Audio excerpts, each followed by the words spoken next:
Hello students, आज हम example 5.12 करेंगे और ये elastic collision in two dimension से रिलेटेड है, जो टॉपिक हमने लास्ट लेक्चर में किया था। अगर अपने वो फॉर्मूला याद नहीं है तो एक बार वो वीडियो देख लें, जिसका लिंक अपने डिस्क्रिप्शन में है। हम फटाफट उस क्वेश्चन को रिवाइज कर देते हैं। वहां पे एक बॉडी जिसका मास m1 था, वो मोशन में था। मोशन में उसकी वेलोसिटी कितनी ली थी? v1, और वो आके किससे कोलाइड हो रहा था? m2 से, जिसकी वेलोसिटी v2 ली थी, पर वो रेस्ट पे था तो 0 था। वेलोसिटी उसकी क्या थी? 0। और आफ्टर कोलिजन दोनों बॉडीज अलग अलग डायरेक्शन में या अलग अलग प्लेन में गई थी, मेकिंग एन एंगल θ1 एंड θ2। और हमने law of conservation of linear momentum और law of conservation of energy का यूज किया था, जहां पे काइनेटिक एनर्जी कंजर्व हुई थी अपनी, because it is an elastic collision. अब वहां पे क्वेश्चन में बताया था कि m1, m2, v1 generally given होता है, और 4 अननोन्स थे। m1 की velocity after collision v1 dash ली थी, m2 की v2 डैश, और दोनों का एंगल कितना था? θ1 θ2। हमारे पास 3 ही इक्वेशन थी और अननोन्स 4 थे। और उस लेक्चर में हमने डिस्कस किया था कि इसको सॉल्व करना थोड़ा सा डिफिकल्ट होता है, क्योंकि 4 अननोन हो तो 4 इक्वेशंस होनी चाहिए। हमारे पास 3 इक्वेशंस थी, जिसमें law of conservation of momentum से 2 इक्वेशन बनी थी, एक एक्स कंपोनेंट की और एक वाई कंपोनेंट की। और law of conservation of energy means kinetic energy conserve करके हमने 3rd इक्वेशन ले ली थी। फिर भी 4 अननोन तो नहीं मिल सकते। अब इस एग्जांपल में कोलिजन ऑफ 2 बिलियर्ड्स बॉल लिया है। अब बिलियर्ड्स गेम अपने को ध्यान हो तो एक हमारे पास बॉल होती है जो हम हिट करते हैं two number of another balls, जिसको हम टारगेट कहते हैं। जिस बॉल से हिट किया जाता है, क्वेश्चन में उस बॉल को नाम दिया है Q, और जिस बॉल को हम हिट कर रहे हैं that is referred as target. ऐसा क्वेश्चन में हमें मेंशन है। At the same time simplify हो गया है क्वेश्चन, क्योंकि दोनों जो बॉल्स हैं उनका मास इक्वल दिया है। क्योंकि हमारे पास 4 अननोन है, तो एक सिंप्लीफाइड हो गया कि m1 और m2 को क्या कर दिया है? इक्वल कर दिया है। तो दोनों का क्वेश्चन में गिवन देख लेते हैं। तो हमारे पास 2 बॉल है, जो थियरी हमने की थी, मोशन में जो बॉल है उसको Q बोला है, और जो हिट करेंगे हम उसको क्या बोलना है? टारगेट। ये टारगेट बॉल्स को हमको होल में भेजना है। सो आफ्टर कोलिजन ये दोनों का मोशन 2 डायमेंशनल हो जाएगा। तो गिवन देख लेते हैं। एक m1 is equal to m2 दिया है, which is equal to, let us assume उसको m ले लेते हैं। ठीक है, अब ये डायग्राम बनाते हैं। ये अपनी बॉल, जिसको हम Q कह रहे हैं, या जिससे हम दूसरी बॉल को हिट करेंगे या जो मोशन में होगी, तो ये Q बॉल है। इसका मास m ले लेते हैं, जैसे हमने थियरी में किया था। ये इसकी वेलोसिटी v1 ले लेते हैं। m2 जिसका मास भी m ही है, टारगेट बॉल है हमारी। वो इनिशियली तो क्या थी? थियरी में भी रेस्ट पे थी, और बिलियर्ड्स बॉल में भी नंबर ऑफ बॉल्स जिनको हम हिट करते हैं वो रेस्ट पे होती। तो ये before collision diagram. After collision क्या होता है? तो आफ्टर कोलिजन सिचुएशन ऐसी दी है क्वेश्चन में कि दोनों बॉल 2 डायमेंशनली मूव होती है। तो लेट अस एज्यूम इन अ कार्टेशियन कोऑर्डिनेट सिस्टम, जो कि डायग्राम हमने लास्ट टाइम बनाया था, कि ये हमारी m1 बॉल है, और m2 बॉल, उसका एंगल दिया हुआ है 37 डिग्री। तो इसको हमने थियरी में θ2 लिया था, 37 डिग्री पे चली गई है after being hit by m1, और दोनों का मास m है, तो हम दोनों का m लिखते हैं। और ये समझ लो यहां पे होल है जहां पे ये बॉल जाना है। तो आप क्वेश्चन को अच्छी तरह से देख लें। क्यू बॉल जिससे हम हिट करेंगे, जो बॉल हिट होगी उसको हम टारगेट बोल रहे हैं, वो इनिशियली रेस्ट पे। और ये जो डायग्राम बनाया है कार्टेशियन कोऑर्डिनेट सिस्टम या टू डायमेंशनल, इसकी वेलोसिटी हो गई आफ्टर कोलिजन v1 डैश, जो कि थियरी में ली थी। हमें एंगल ढूंढना है θ1। तो क्वेश्चन है θ2 गिवन 37 डिग्री, θ1 क्वेश्चन मार्क, जो हमें ढूंढना है। मतलब आफ्टर कोलिजन क्यू बॉल कितना एंगल बनाएगी with respect to x axis. Law remain simple, law of conservation of linear momentum, initial momentum is equal to final momentum करेंगे हम। अब यहां पे डायरेक्ट को इक्वेशंस नहीं लगती, तो चलो initial momentum m v1 vector, so before collision m v1, इसका मोमेंटम तो 0 है, equal to final momentum m v1 dash plus m v2 dash. Law of conservation of linear momentum, अगर टू डायमेंशनल है motion तो vector form में ही लगाना चाहिए, और फिर x कंपोनेंट अलग कर देते हैं और y कंपोनेंट्स हम क्या कर देते हैं, अलग कर देते हैं। तो ये इक्वेशन 1 हो गई, m कैंसल्ड हो जाता है, so we have v1 is equal to v1 dash plus v2 dash. अब अगर हमने थियरी अच्छी तरह से समझी हुई है या ऐसा समझ लो रट ली है, तो हम x कंपोनेंट अलग करेंगे और y कंपोनेंट अलग करेंगे। यही करेंगे क्योंकि हमने थियरी रटी हुई है। लेकिन अगर हम इसका x कंपोनेंट अलग करते हैं और y कंपोनेंट अलग करते हैं, जो कि उस समय किया था, हम तुमको याद हो तो इसको हमने लिखा था m1 v1 is equal to m1 v1 dash cos of θ1 plus m1 v1 dash sin theta, sorry x component किया था तो m2 v2 dash cos of θ2। ये एक इक्वेशन थी। और दूसरी इक्वेशन जो y कंपोनेंट था 0 is equal to m1 v1 dash sin of θ1 minus m2 v2 dash sin of θ2। ये डायरेक्ट पहली दो इक्वेशंस थी। अब अगर ये इक्वेशन लगाने जाएंगे तो चलो m की तो प्रॉब्लम है नहीं हमारे पास, ना v1 डैश है हमारे पास, ना v2 डैश है, ना θ1 है ना θ2, चलो एक थीटा है। तो ये इक्वेशन डायरेक्ट सॉल्व होने वाली नहीं है। इवन इफ यू अगर वो काइनेटिक एनर्जी वाली भी इक्वेशन लगा दोगे तो भी तुम इसे नहीं सॉल्व कर पाओ।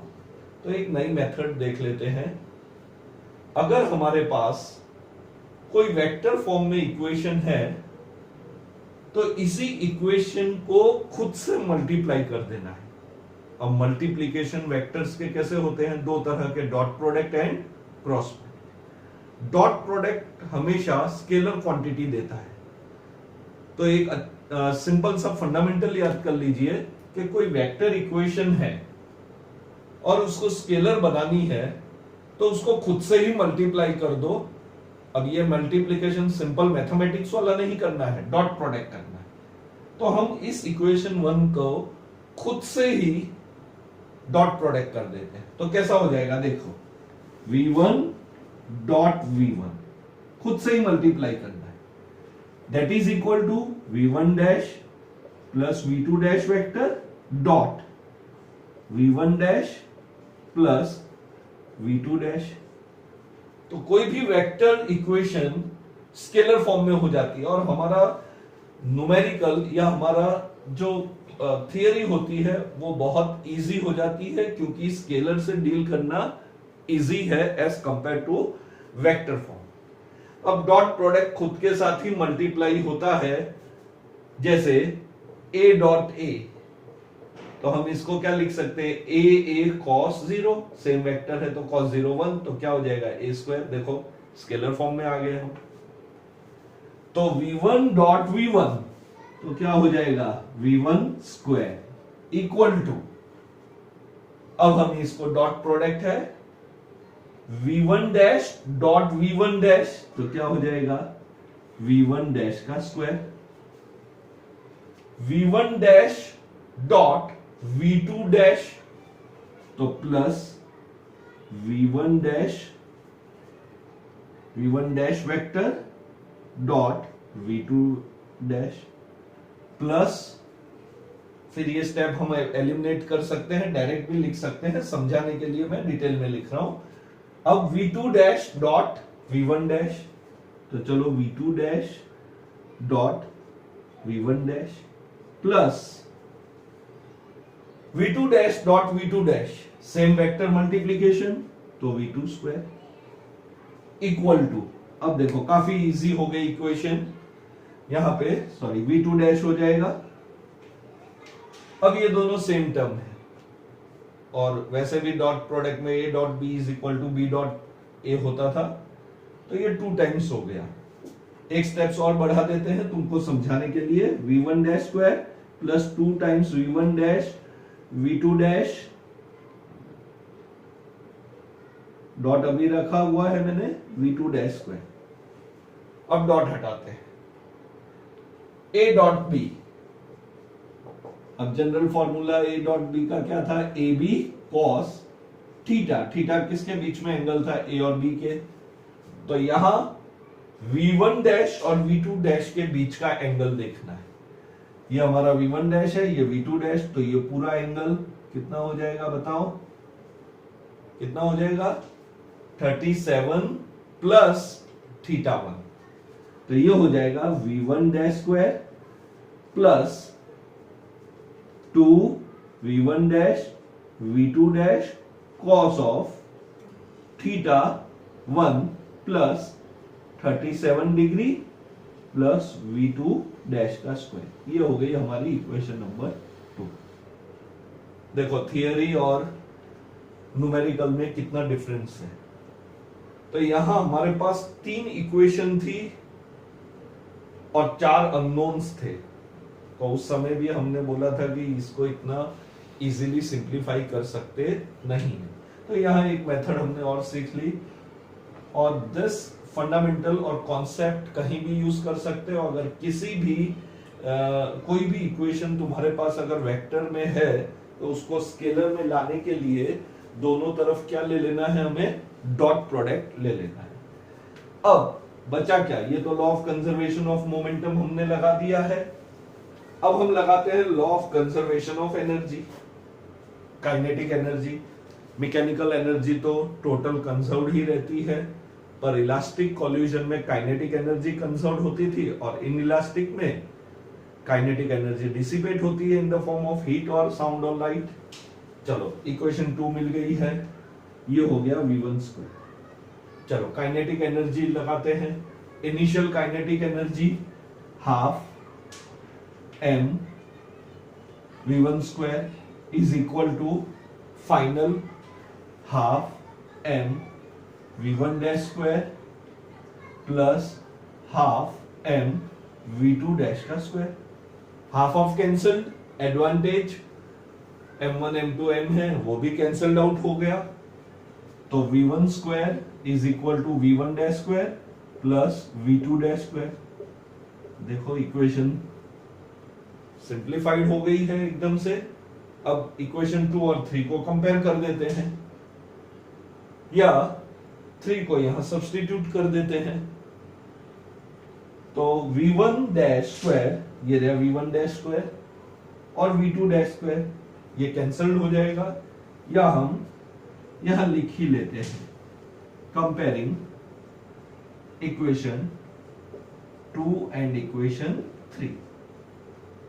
तो हम यहां पे कंपेयर कर दें, तो v1 dash square plus v2 dash square is equal to v1 dash square plus v2 dash square plus twice v1 dash v2 dash cos of theta 1 plus 37 degree. Compare हो गया, ये तो कैंसल्ड आउट हो गए, इधर हो गया 0, तो 0 is equal to twice v1 dash v2 dash cos of theta 1 plus 37 degree. हमें तो थीटा 2 ढूंढना है, सॉरी थीटा 1 ढूंढना है। अब v1 डैश और v2 डैश आफ्टर कॉल्यूजन दोनों रेस्ट पे तो है नहीं, मतलब ये जीरो हो नहीं सकते। तो द नेसेसरी कंडीशन या सिचुएशन क्या बची कि ये कॉस पूरा जीरो होना चाहिए। तो हम यहां लिख देते हैं, otherwise it is understood v1 dash is not equal to zero and v2 dash is also not equal to zero, क्योंकि ये तो मोशन में ही रहने हैं दोनों। तो अगर हमें ये आंसर जीरो चाहिए तो cos of theta 1 plus 37 degree is equal to zero हो गया। अब cos जीरो कहां होता है? cos 90 डिग्री पे, तो जीरो की जगह क्या लिख दे? cos 90। अगेन cos इनवर्स ले ले या कंपेयर कर ले दोनों साइड, तो theta 1 plus 37 degree is equal to 90 degree. तो थीटा 1 हो गया 90 माइनस 37 डिग्री, तो theta 1 is equal to 353 degree. ये आ गया हमारा आंसर। तो हमारा जो बॉल था क्यू बॉल वो 53 डिग्री पे जाएगा। अब यहां पे एक चीज जो याद रखने जैसी है कि अगर दो बॉडी का मास आइडेंटिकल है और एक एंगल गिवन है जिसमें से एक बॉडी रेस्ट पे होना बहुत जरूरी है और 37 डिग्री दिया है, तो 37 प्लस 53 दोनों का एंगल कितना हो गया? दोनों का टोटल कितना हो जाएगा? 90 degree. Sometime it is also referred as glancing elastic collision. तो अगर सिंपल सी सिचुएशन है, अगर कहीं एमसीक्यू दिया हुआ है और सेम सिचुएशन है, कौन सी situation? Mass identical, one ball should be at rest, दूसरी बॉल आके उसको स्ट्राइक करती है, और अगर सपोज किसी का एंगल 30 डिग्री दिया है वन ऑफ बॉल, तो दूसरे का एंगल 100% 60 डिग्री होगा। और ऐसे कोल्यूशन को हम क्या कहते हैं? ग्लेंसिंग इलास्टिक कोल्यूशन। तो ये हो गया हमारा example related to elastic collision in 2 dimension. Have a nice day.